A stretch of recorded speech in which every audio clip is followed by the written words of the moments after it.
At Reese Law, we pride ourselves on having an excellent reputation in the legal communities of the many counties in which we practice. There aren't really winners in litigation. Extensive experience with families has taught us that litigation is not the only route. You can agree to resolve your conflict outside of litigation by the two people who know the situation best, you and your partner. I'm Kate Reese of Reese Law, and today we're going to talk with you about how to resolve your conflict outside of litigation. Families can stay out of court by engaging in mediation to resolve their disputes. Hi, I'm Christine Hissong of Reese Law, and today Kate and I will talk with you about mediation. Now, there are many benefits of mediation. Mediation is a safe and private environment, and both parties have the opportunity to be heard.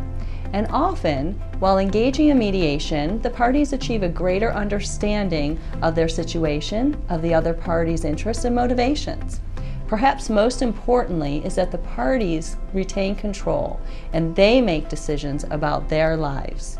Working together in mediation allows the parties to craft a resolution specifically tailored to their case.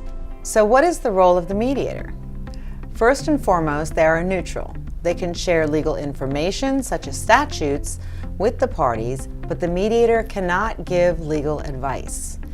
We facilitate the communications between the parties, we help the parties to identify issues to be addressed, and we generate alternatives for resolution. When the time comes, we draft a written agreement reflecting the parties' agreement about the circumstances that bring us before them. Now, in order for mediation to be successful, the parties have to be prepared to do certain things. Mediation requires the full participation and effort of both parties, and both parties must be prepared to make full financial disclosures to each other. They must create a safe environment by being respectful to each other and listening with an open mind, and giving each other the opportunity to speak without interruption. And of course, both parties must be prepared to make decisions.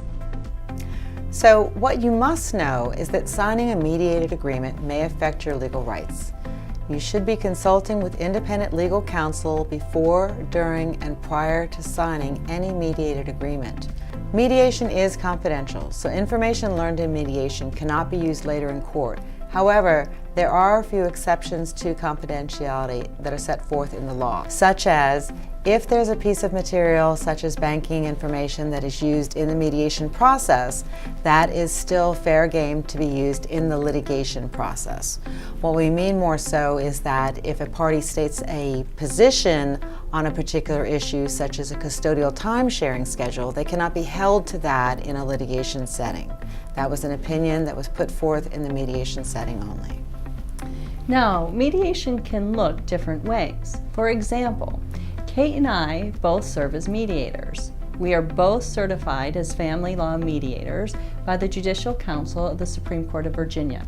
And when we mediate with our clients, we do so in the private setting of our offices. When we are communicating with the parties outside of the mediation sessions, we are sharing all substantive verbal communications with them when they are both present. If we are communicating with the parties via writing, we copy them both on that writing. Now, when we're mediating with the clients during the sessions, we are sitting with both parties together in the same room. That being said, there may be times when we want to check in with the parties individually, and this is called a caucus. Now, perhaps the most common question that we will receive is, how long will this mediation take? And it depends. It depends upon the issues, the complexity of the issues, and how set in their positions the parties may be. There is no typical mediation. There's only your mediation. Once the parties reach resolution, Kate and I will draft the mediated settlement agreement. And if the parties are represented, we will communicate with their attorneys to the extent that the parties desire. We represent our clients as he or she participates in mediation. And there's really two phases. A party may want us to be in the mediation throughout, and so we'll do some prep with them before the mediation day. Otherwise, if they're going in without us and consulting with us outside of session, we do more of the full prep before and after the sessions and get up to speed. But we consult with them about the law, how it fits with their facts. We prepare them for the mediation and what to expect. We discuss the sessions with them afterwards, and when it's time, we review draft agreements, and of course, we will attend the mediation sessions with the client if that is what they desire.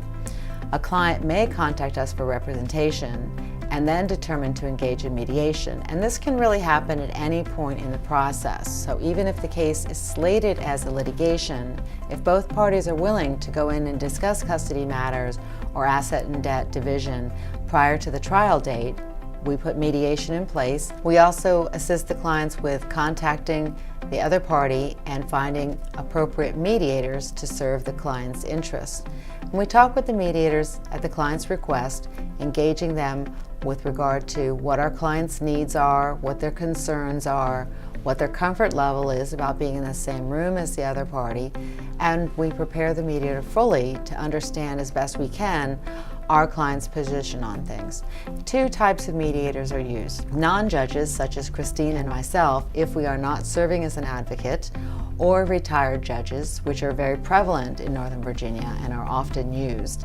And the days function quite differently. With a retired judge, you usually start at 10 a.m. and you work until you're done. And that might be midnight, it might be 8 o'clock, it might be 2 a.m. With non-judges, they are usually done in 2-hour segments or more, and then people take a break, get homework done, consult with their counsels if counsel's not participating, and then the sessions are reconvened.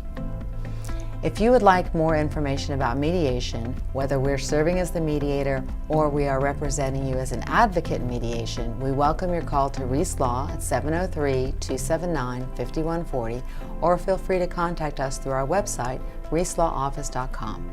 Thank you for your time today. Thank you.